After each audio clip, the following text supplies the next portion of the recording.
Welcome to the Digital Marketing Mentor. I'm your host, Danny Gavin, and together with industry leaders and marketing experts, we'll explore the meeting point of mentorship and marketing. We'll discover how these connections have affected careers, marketing strategies, and lives. Now get ready to get human. Hello, I'm Danny Gavin, founder of Optage, marketing professor, and the host of the Digital Marketing Mentor. Today, I have a very special guest, David Gavin, who is a worldwide sales and merchandising consultant for David Gregg, formerly known as Global Gem. And David's not just any person, but he is a very special uncle of mine. For those people who know Full House, there was this really cool uncle, Jesse, who was a rock star, and he was like the cool guy around. So for me growing up, David was my really cool uncle, and therefore it's awesome to have him here today. Today, we're going to be talking about changing the face of retail marketing, presentations as a way to frame concepts, and taking calculated risks for career advancement. How are you? I'm good. How are you doing today? Good. I'm doing well. This is going to be completing the trifecta, so we'll have all three Gavin brothers on the podcast. So it's good. It's a big deal. Let's talk about your university education. Where did you go to school and what did you study? I went to the University of Witwatersrand, which is in Johannesburg, did a general Bachelor of Arts degree. I was thinking of doing law, but my major was international relations and sub-majors were political science and social anthropology. Very good background. It was an extremely good experience. I had, at the time, South Africa was going through challenges in terms of coming out of apartheid and or going through the darkness of apartheid. So it was amazing to be at university in a revolutionary time. Obviously, political science and international relations and anthropology departments were very, social activists in terms of the professors were very much involved in the undercurrent and the change that was taking place in South Africa. So I think besides just the general university experience, it was eye-opening in terms of seeing a nation going through transition. And I think that's in itself elevated me, I think in certain ways, just in terms of being open, trying to be as objective, I think is the right term, versus subjective, in terms of what my career path would be, fellow human beings, their well-being and things like that. So yeah, it was a very interesting time and a good education experience. I'm sure it was crazy to be in a world where like the world around you, like in some ways was like a fake world, right? Like privileged and a beautiful life and all these things. But then on the other hand, seeing what else was going on and just kind of an interesting Well, it was dichotomy. Interesting. Right, it was interesting. And don't forget, because of the upbringing and the family that we grew up in, we were subject to inputs from the art world. So obviously your late grandmother, my mother, was very involved in terms of activism and through art, more so than it, So we were exposed to it not only at university, but certainly in the home front as well, which I think was good for us. We weren't pigeonholed and we weren't walking around with blinkers in terms.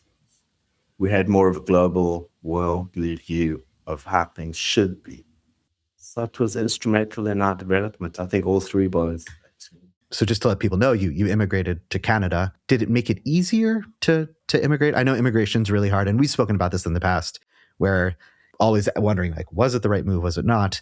But do you think that helped formulate just being in those crazy times and as being, a reason or a push to leave South Africa?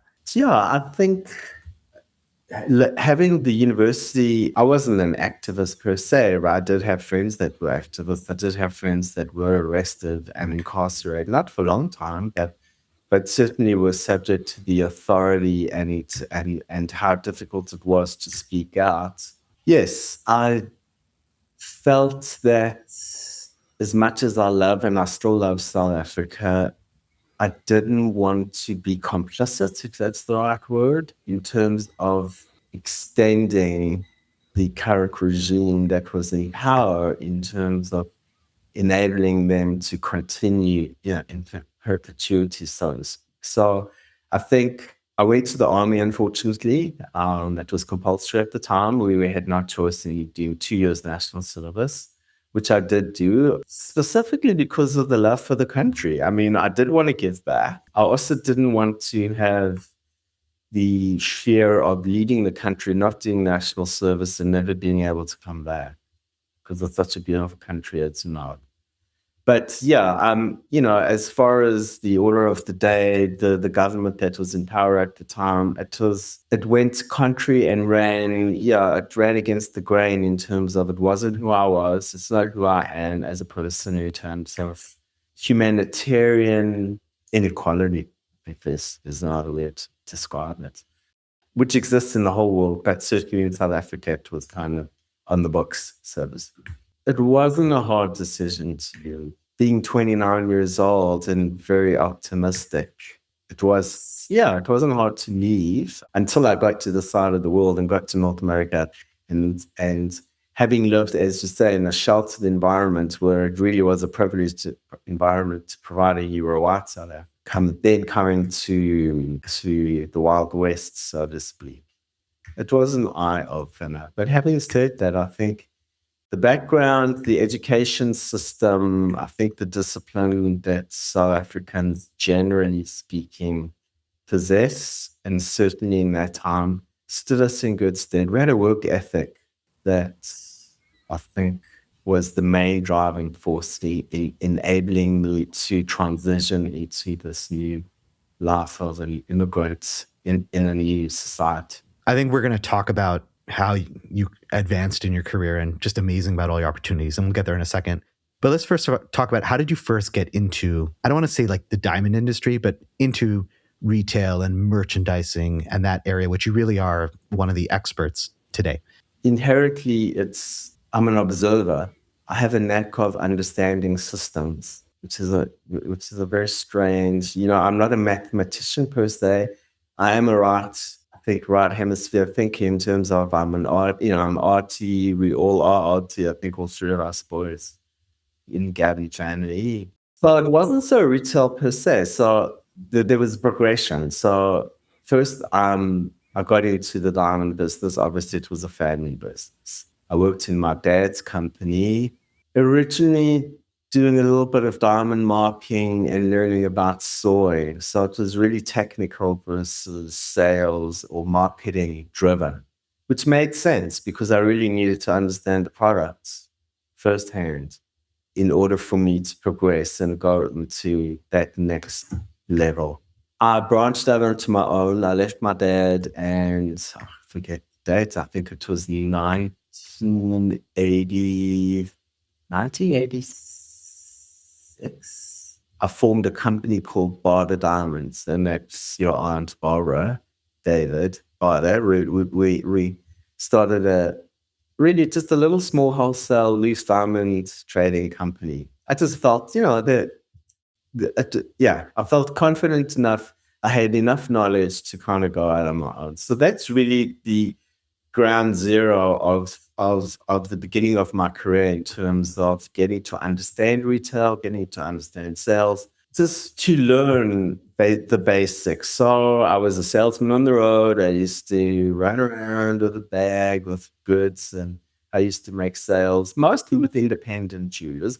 I was lucky because I had one or two friends that there was a company called Stones, which is Stones, it's the major jewelry retailer, which is now part of the Fashini Group. And I had a friend that was in the diamond department so I started to sell them these huge parcels of small melee goods because they used to buy goods. I had a contact that was from Israel that brought these goods in. He gave it to me. I had the contact. And that was kind of the entree into dealing with major jewelry retailers versus independents. So it started already in South Africa in terms of understanding the mechanics and how it works and corporate versus independent jewelry retailers. Anyway, well, fast forward, that I did, so Barter Diamonds, let's see, I immigrated in 1989, so plus minus 3 years. It was a very successful business. It was making me a lot of money every month.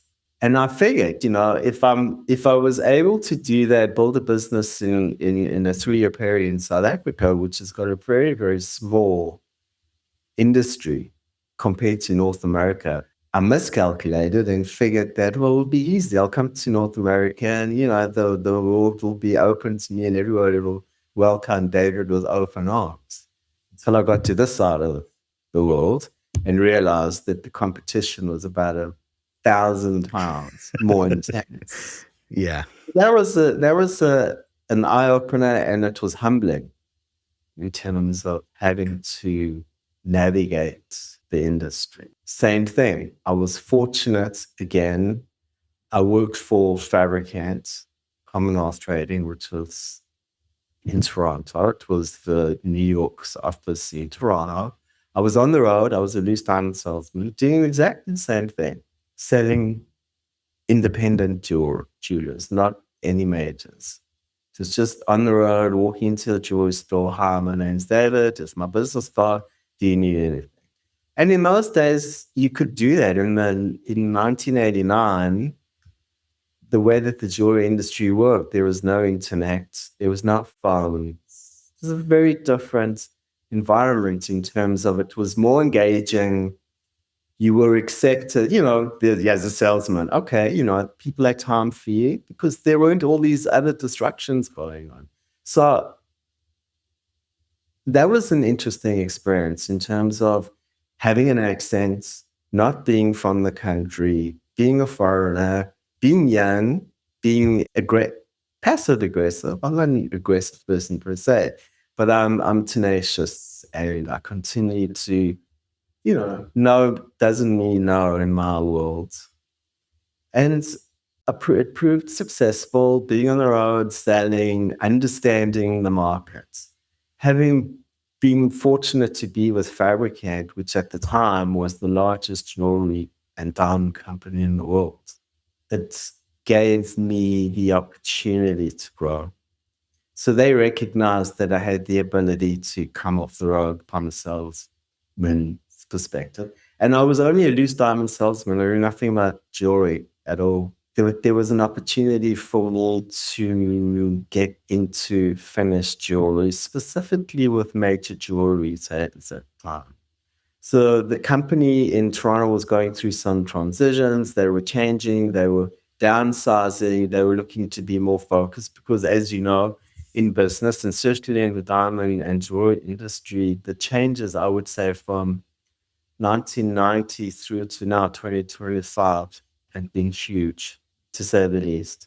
So getting back to those days and getting back to how I got into understanding the retail landscape, I got thrust in. Really, my mentor, as you're talking about, Charles Fortgan, was the owner of Fabricant, was of the mindset that you take somebody, you drop them in the middle of the ocean. If they make their way back to shore, they're good. If they drown, they drown. Next.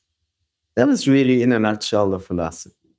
And I was young enough and ambitious enough to take on the challenge. I was a sponge for information. So anything that I could learn, now transitioning from a loose diamond salesman to a finished diamond salesman, a finished jewelry diamond salesman, not only dealing with independents, but not dealing with major jewelry retailers across North America. It opened up the world to me. It was very challenging. I never felt as though I knew what I was doing, but that's part of the process. Just believing in yourself and working through the self-doubt, because there's always self-doubt. You always think, am I doing this right? Is it right? Am I wrong? How am I doing? And I was fortunate. I managed to develop relationships with some of these major retailers, the buyers, who really took to me, liked me. I came through for them, and I had insights which they welcomed. So it wasn't only coming to a business meeting with a bag of new designs and sitting and saying to the buyer at the time, what do you think of these nice rings? And they'd say, yes, but well. I went the extra mile in terms of I would go into the stores, more than one store of the same brand, to understand, is the merchandising in one store the same as the other? This is really it was just self-education, just in terms of there was no handbook. No one said, well, why don't you go do this? Why don't you go do that? It was just, I guess, a progression and understanding that in order for you to be globally available in terms of knowledge, you had to be knowledgeable. So I think they understood that. They understood the fact that, oh, David went into the store, because I'll tell them I went into the store and I introduced myself to you, the store manager or one of your retail assistants. And I walked through. I said, do you mind? I'm a vendor. Can I walk through? I just want to get an understanding. I have a meeting with so and so David tomorrow in at head office, and I just want to better understand who also. And I looked and understood, and I started educating myself, diamond stud earrings and pendants and bridal showcases and color and diamond showcases. And, there's an array of jewelry in a jewelry store, and a lot of wholesalers focus in one area. I'm a gold salesman or I'm a diamond salesman, or, we do colored. So it was interesting for me to educate myself in that respect. In turn, the people that I was selling appreciated the fact that I was going the extra mile, that I wasn't just there for a sale, that there was thought behind every meeting that we had. So what I started doing is that even in those early days, I started thinking of concepts. And I think the key word for everybody to understand and for you, lady, to take away is I focused on white space. I never wanted to compete with what the other guy was doing. I always looked for what they weren't doing. And that proved to be successful for me. It was never, you see this drawing, I can do it and I can do it for $100 less. It was never from that perspective. It was, I was in the store and I was wondering, I looked at your showcase and I didn't see 3-star. How come? And the buyer would go, wow, you're right. And I'll tell you a very interesting story. This was at Zale. It was a number of years ago. It was a very, very, very big meeting. It was a high meeting. Everybody who was in the meeting. I was working for a company at the time. I don't know, should I mention the company or? You can. It was Leo Schacht at the time. It was actually in 2014. And I had been working for them on contracts, and I had been away, and then they brought me back to help facilitate some of the sales in the sales building, which I did have them training. And I remember, you've got to understand, in those days, it was very, very, very competitive. You had every single major site holder knocking at their door. They asked for the bees knees, so to speak, in terms of retail. No one's as big as signatures, We would do presentations. I was just a salesperson at the time. We had strategic thinkers that worked for us. We had marketers, we had merchandisers. So there were a lot of people collaborating with me in terms of how are we going to increase our business and how are we going to sell to them. The day, or I would say a week before, I went to their website and I entered colorless into the search bar and nothing came up. So if you know anything about diamonds, anything that's D to F is considered colored, right? And just means the lower it starts to color, comes into a commercial. So I remember in the meeting where it wasn't going that well. And, we were going back and forth with concepts and ideas, this, that, and that. I remember asking the senior buyer at the time, I said, what's your take? And I told exactly what I'm saying to you. I said, I went into the website, I entered colors, didn't see anything come up. I said, wow, that's quite interesting. And everybody looked around at each other. It's like, what are you doing? You don't have condoms? So what I'm saying to you is that I think, has been the key to my success, is always to look for what people are not doing, not what they are doing. And if it's creating a new market, then so be it.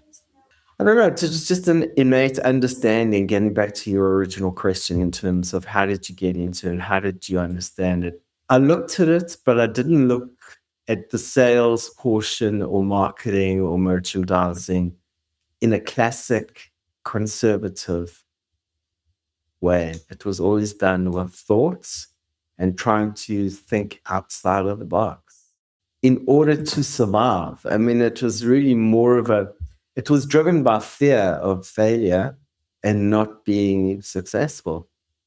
I think that was the driving force behind it.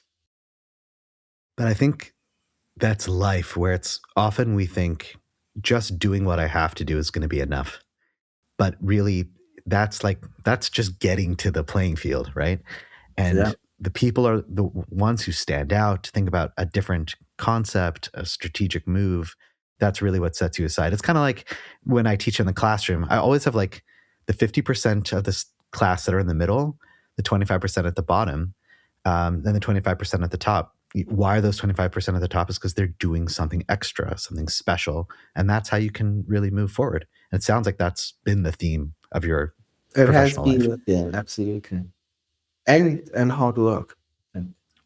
Oh, for that, for sure. You certainly can't, you can't discount that. I mean, it comes with, because it takes a lot of hard work. You know, when you get to, when you're on a sales trip and you fly into a city that you don't really know well, you've got to navigate the city. But I always made sure I was there a day before, make sure I was in those stores, talking to the sales associates, seeing where they feel they're missing out in terms of products, you know, and learning from just asking simple questions and really engaging and boots on the ground and being there versus coming from an ivory tower kind of idea and sitting down and speaking to a buyer that's sitting opposite you ill-informed, meaning not being informed in terms of what you're talking about. I think that you can see through somebody that's just kind of trying to wing it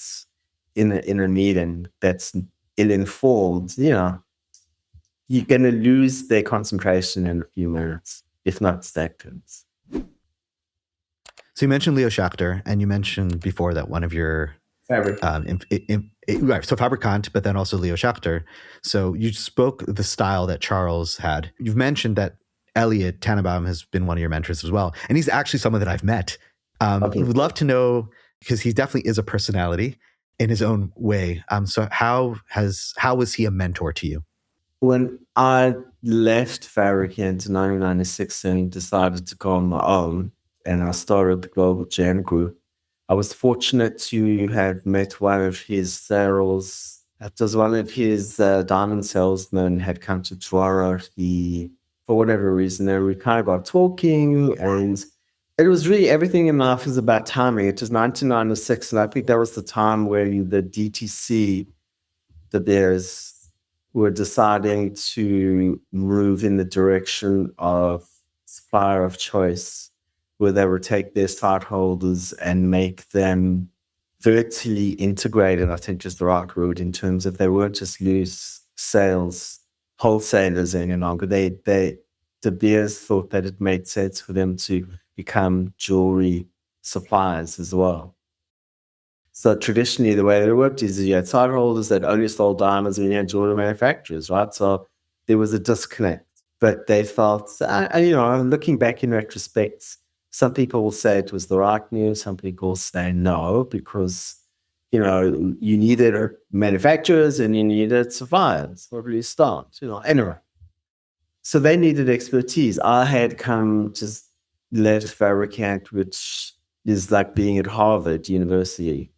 Once you were at Fabricant, there was no other school to have gotten your degree from. It opens up doors. As you know, it does. If you do go to Harvard and you look for a job, I think you're going to go top of the list. So there was credibility there in terms of having been a Fabricant and being successful there. Then, meaning Schachter at the time, were looking for people that had expertise in terms of finished work, because they were just loose guys.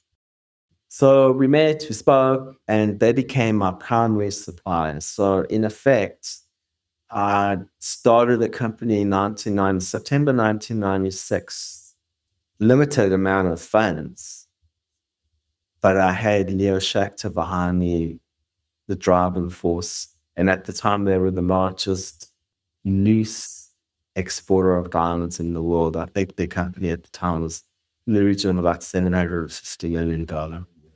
Wow. I had the relationships from Fabricant with people as Jews. I was like, that's so, I was good to go. It was a natural fit. Wonderful.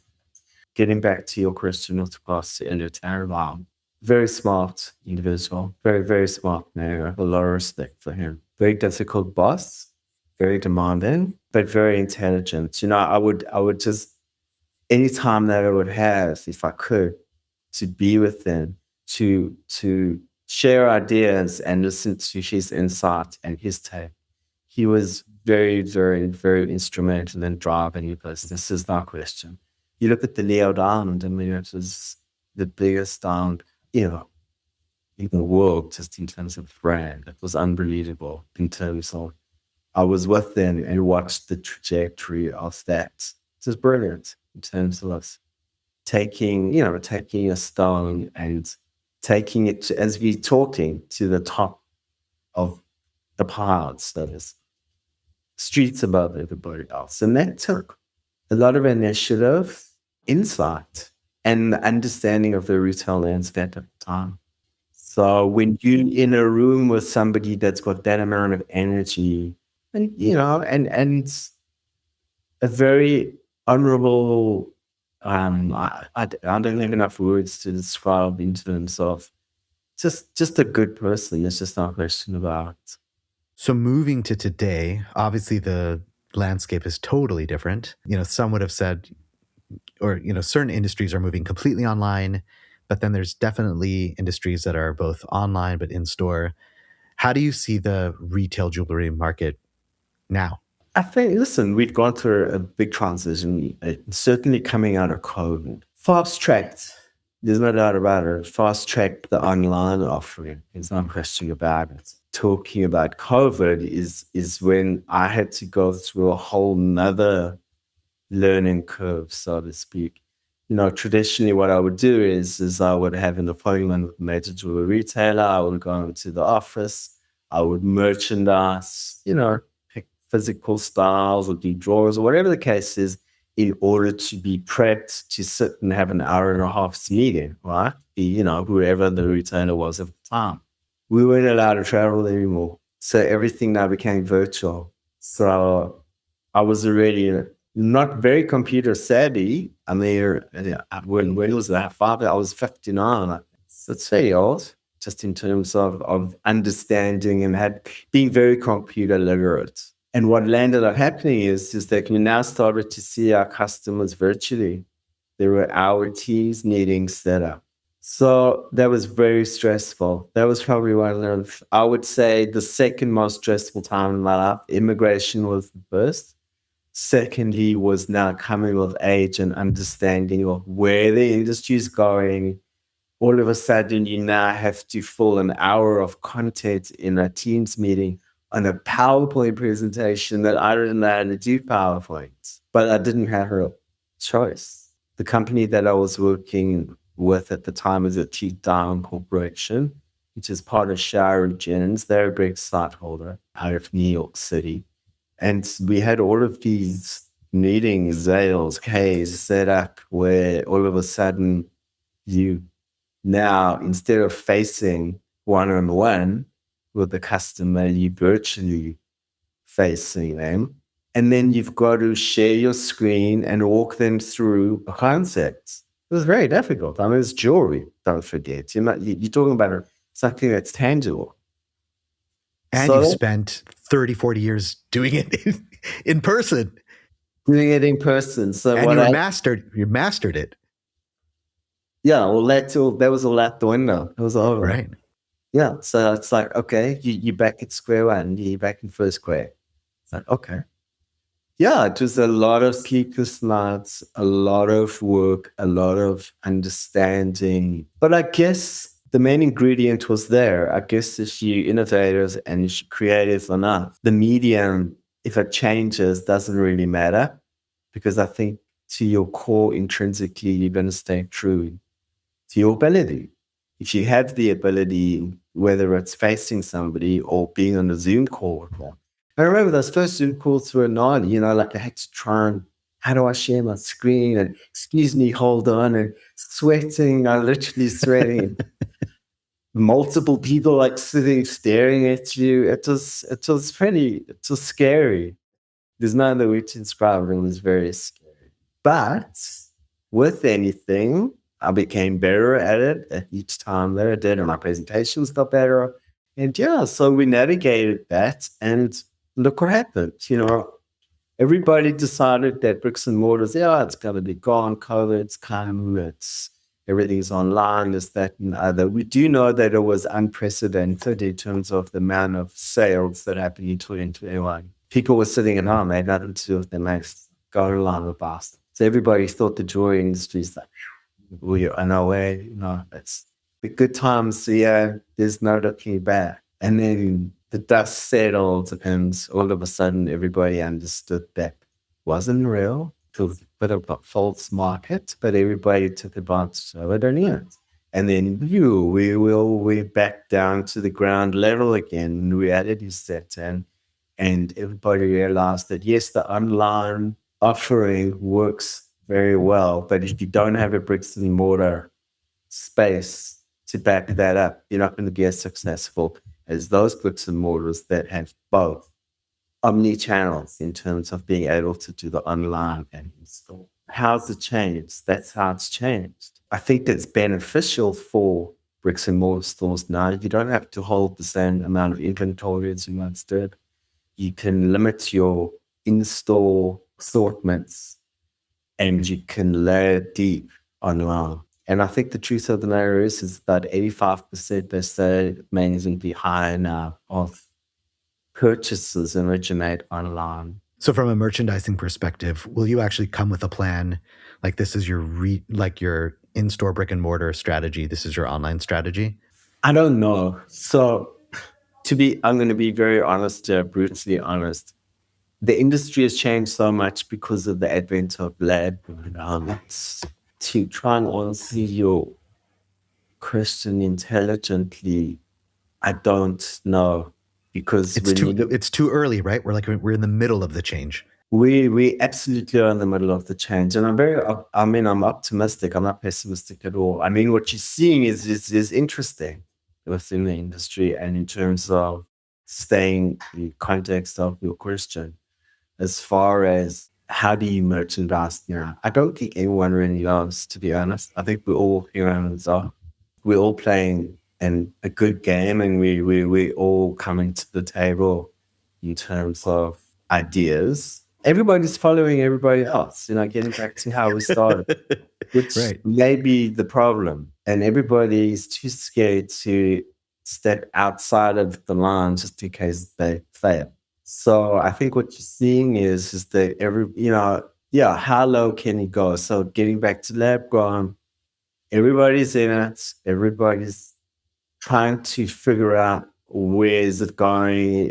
There's all the words now that you're hearing. Well, lab grown diamonds going to be good for fashion because no, it's off purchase. It's cheap enough to merchandise, make a mistake, or think out of the box. Come in fancy shapes, whatever the case may be.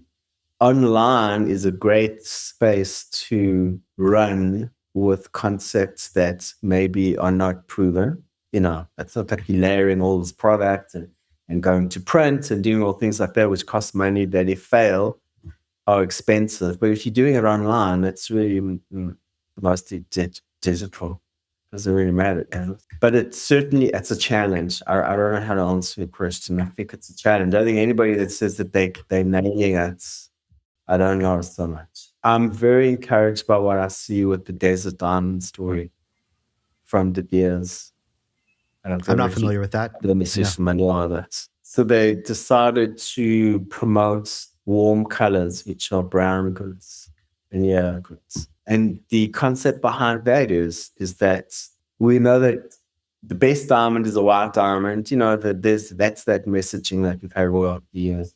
But so getting back to lab and natural and how to merchandise, I think that they aren't a good thing in the sense that they're talking about the importance of diamonds coming from the earth, and color diamonds that has color, have been formed under the most stress within the earth, right?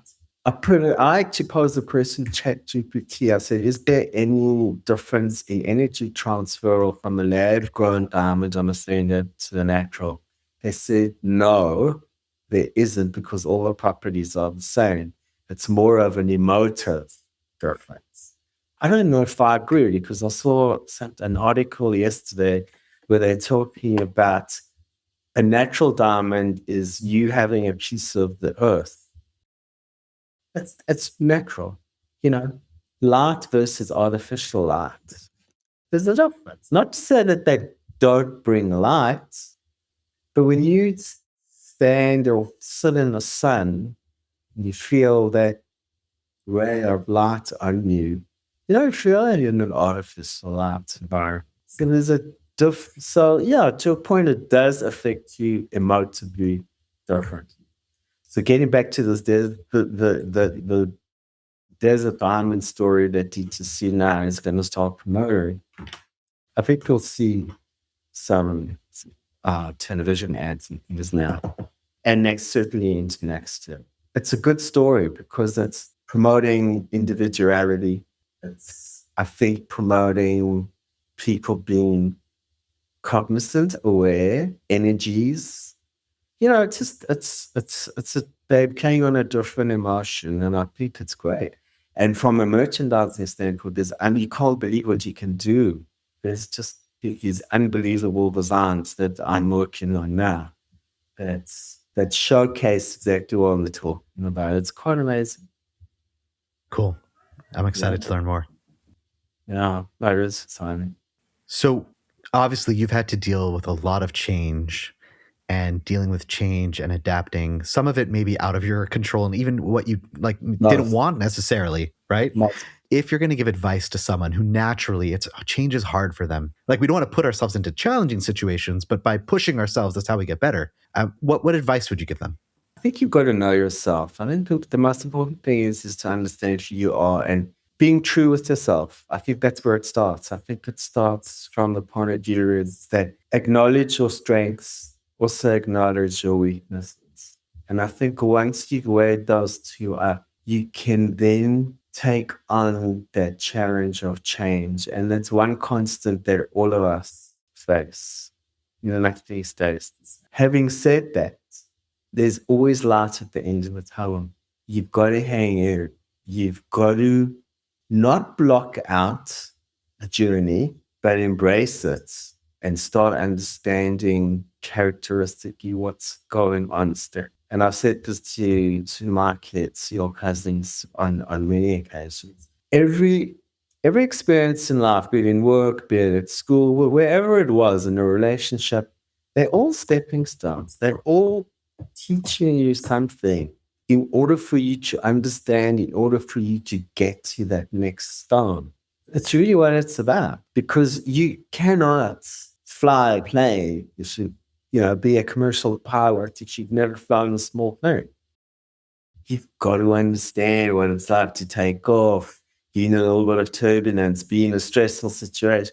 You have to have those training wheels in order to get you to be able to ride the bike without the wheel training wheels. And that's what change experience and these insurmountable, seemingly insurmountable challenges that we all face, be it in personal relationships, be it in business. It's really the same. But how do you do that? You got to stay level-headed. I mean, the truth of the matter is that everybody, the fear factor.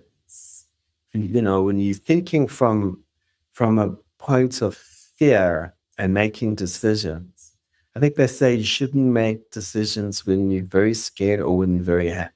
You've got to find the balance in between in order to make sure that you're not personalizing it and making sure that you're remaining objective in order to get to that decision. So what was my suggestion? Yeah, you've got to understand yourself. You've got to focus on your positives. You've got to acknowledge your weaknesses, and those are the things that you can work on in order to push you through. I don't know, it sounds pretty theoretical when I play it back, but doing those yoga teacher training, I did 200 and 300 hours, just spend a lot of time in yourself.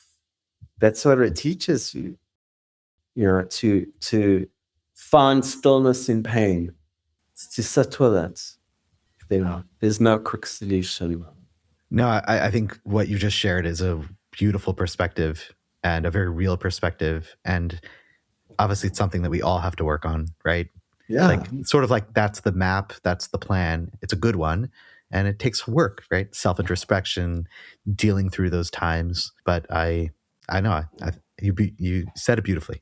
Well, it's interesting because yoga teaches you that, So I'd started yoga late in life, and I was 50.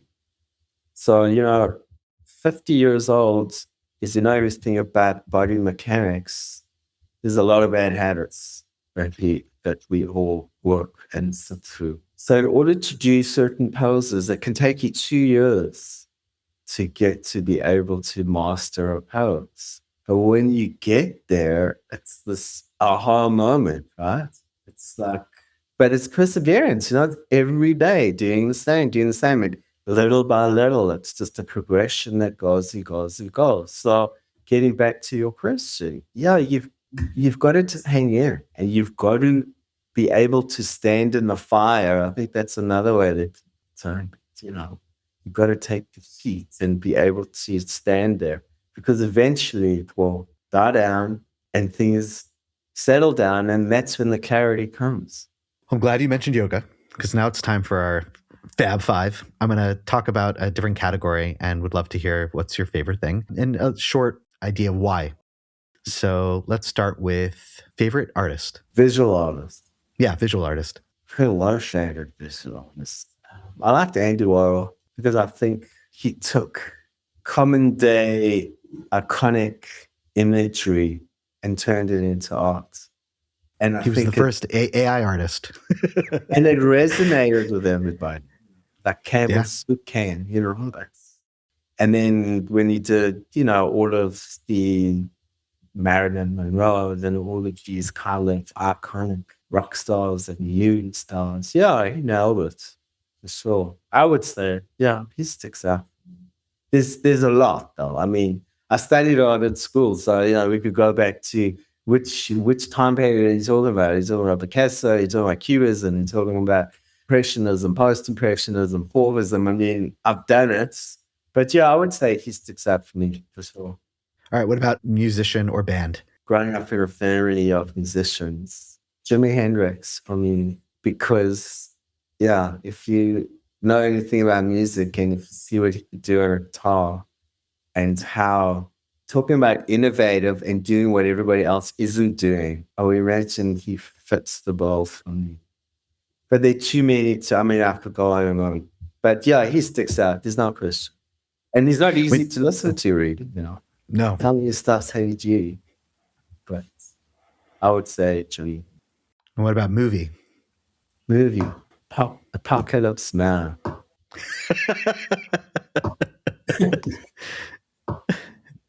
I don't know why. I've watched it. Oh, that's hilarious. Apocalypse Now and Pulp Fiction. I watched that, but I don't know. That's an amazing. Yes. Brilliant. But every time I watch that movie, it gets better. That's so cool. And then finally, when you're not working, what's your outside of yoga, like on an afternoon, what do you like to do? Take my dog and go walk in a ravine. And if I'm by the ocean, it would be walking on the beach. Yeah. Without a doubt. And if I'm in the mountains, yeah. Beautiful. Just keeping it simple, right? All right. Well, this has been so awesome. Cool. I can't believe it's an hour's gone by. I know. So where can listeners connect with you if they want to get in touch?